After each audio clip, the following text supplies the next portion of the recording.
Cold case has been solved 28 years later thanks to a DNA match. On April 11, 1992, a man walking his dog found the body of a full-term baby girl in a plastic bag floating along the bank of the Mississippi River in Moline. The Rock Island County coroner identified the cause of death as suffocation, asphyxiation, and hypothermia. In December of 2014, the Rock Island County State's attorney filed a first-degree murder charge against an unknown woman's DNA profile that was found at the scene. And yesterday, the woman was identified as 47-year-old Angela Siebke because of a genetic match found online. Good evening, I'm Sharon DeReek. I'm David Nelson. TV6's Monse Ricosa spoke with the genetic genealogy company that helped make this discovery and how you can help solve future cold cases like baby April's. With genetic genealogy testing, Cece Moore's team at Parabon has helped solve about 140 cases in the last 2.5 years, which is about one case per week. I think we've been able to help solve cases that otherwise would have gone unsolved, probably forever.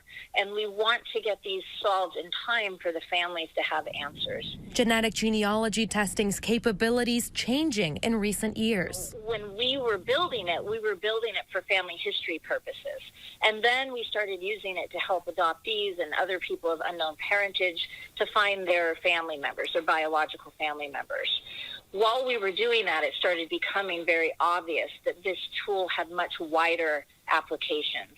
And we started working on cases where law enforcement had been unable to solve those cases.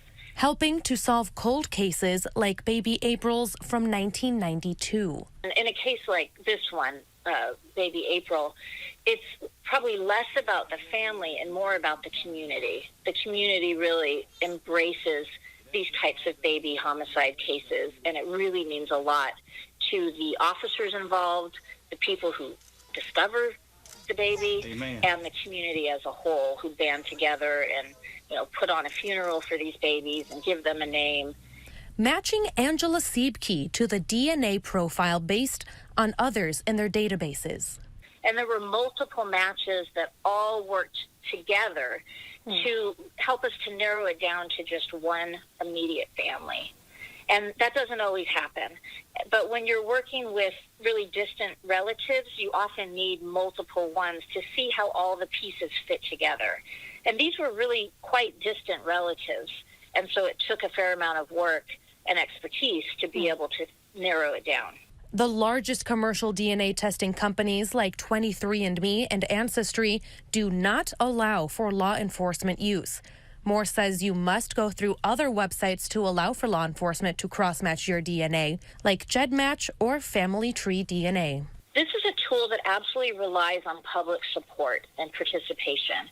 If we have public support and the public agrees with what we're doing, and they think this is for the greater good and can perhaps help make society a safer place, then we will end up being able to help solve thousands of cases, and not just cold cases.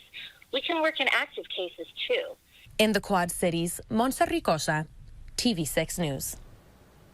Moore says about 30 million people have participated in direct consumer testing, but only about 1.5 million have uploaded their data to genetic genealogists. She hopes if 3 to 5 million people submit their DNA to help law enforcement, they wouldn't just be able to solve cold cases, but also bring families answers in real time.